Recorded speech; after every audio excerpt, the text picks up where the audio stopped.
The young man lived in a rhythm of busyness, his life filled with work, friends, and endless scrolling through his phone. His mother called him every day, almost at the same time, and to him, it became a background noise he had grown tired of. The familiar ringtone flashed on his screen, but more often than not, he would silence it, muttering to himself that he would call her back later. Later, of course, rarely came. When he did pick up, his voice carried impatience, short and clipped. She would ask about his meals, his sleep, and his health. Questions that should have sounded like love, instead weighed on him like nagging. He never paused to hear the tenderness hidden in her words. Instead, he felt she was interfering with a life he wanted to keep moving without interruption. Sometimes he laughed with friends about how persistent she was, always checking in, always worrying. They would nod, some even rolling their eyes in agreement. None of them knew that behind every question was a quiet prayer whispered by a mother who simply wanted her son to be safe. She never asked for much, never demanded anything grand, only that he share small pieces of his day with her. But to him, those small questions felt like chains pulling him back into a world he thought he had outgrown. At times, he promised himself he would spend more time with her, maybe answer her calls more kindly. Yet those promises vanished in the blur of daily life. He thought there would always be another call tomorrow, another chance to explain, another moment to say what he did not yet realize needed saying. He did not know that tomorrow is never guaranteed, and that the voices we push away might one day fall silent, leaving us only with echoes. In the quiet of his room, his phone often lit up with her name.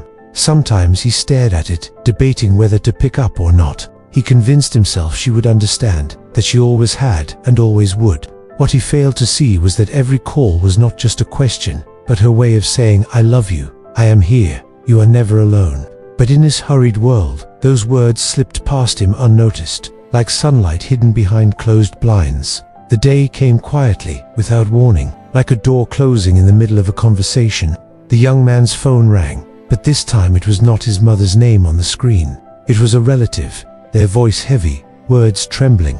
His mother had passed suddenly. No sickness, no long goodbye, just silence where her voice used to be. He felt the ground beneath him split open. Every unanswered call rushed back into his memory, each one now a weight pressing against his chest.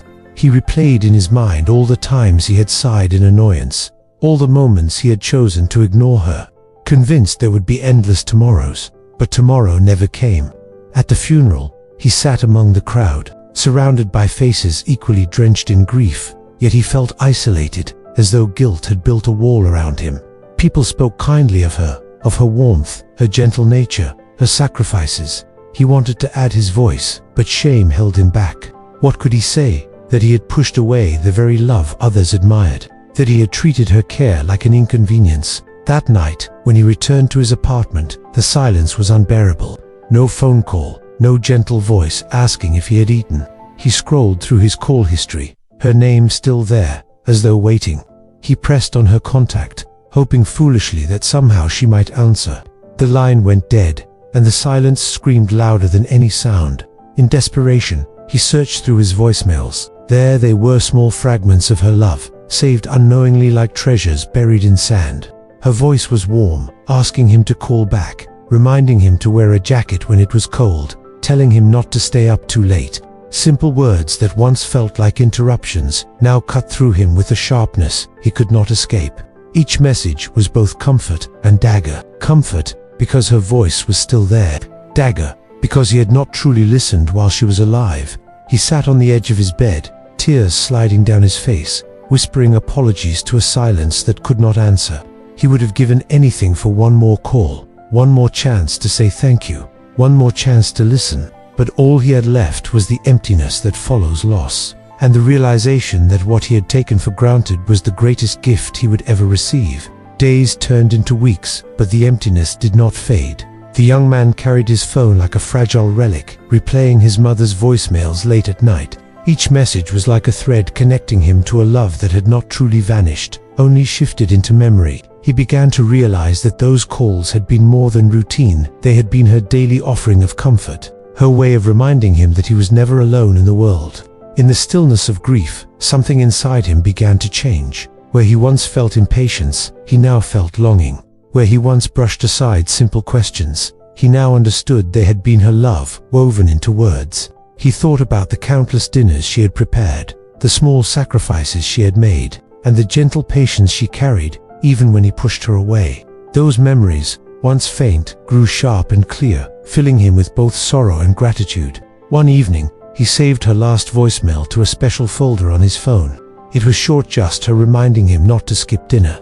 But to him, it became a daily reminder, a message frozen in time that carried the weight of everything unsaid. Listening to it no longer only brought tears. It brought a strange peace, too, as if her love had left behind a light he could carry forward.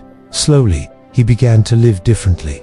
He answered calls from his relatives, no longer brushing them off. He reached out to friends he hadn't spoken to in a while. He even started volunteering at a local shelter, listening to the stories of strangers who, like him, carried invisible wounds of loss. It was as though his mother's love, though silent now, was guiding him to be more present, more attentive, more human. The young man knew he could never undo the past. Regret remained a shadow he would always carry. But within that shadow, he found a lesson too important to ignore. Love should never be postponed, never taken for granted. The people who call, who ask, who care in small, persistent ways, they are offering us the rarest gift of all. As he walked one morning beneath a sky painted with soft light, he whispered to himself that he would live in a way that honored her, not by clinging to sorrow, but by loving as she had loved, simply, quietly, and every single day. Sometimes the greatest truths arrive too late, carried on the silence of what is gone. This story reminds us that love is often hidden in the simplest gestures. Like a phone call we are too busy to answer. If we can learn to treasure those moments now, we won't have to carry the same weight of regret later. Let this be a reminder to pause, to listen, and to cherish the voices that call out to us in love. If this story touched you, consider sharing it, leaving a thought in the comments, and joining us by subscribing.